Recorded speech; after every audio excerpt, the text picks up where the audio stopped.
Well, let's be going to get some dinner. Have some bacon rolls. A couple of cakes. Brew's already made. I'm starting to pack up. You can see where my hammock was. It's all gone.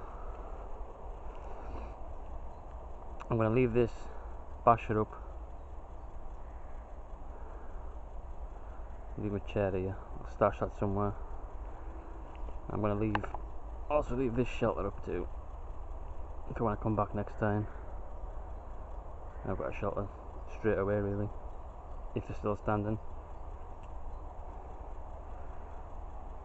But I've really had a nice couple of days.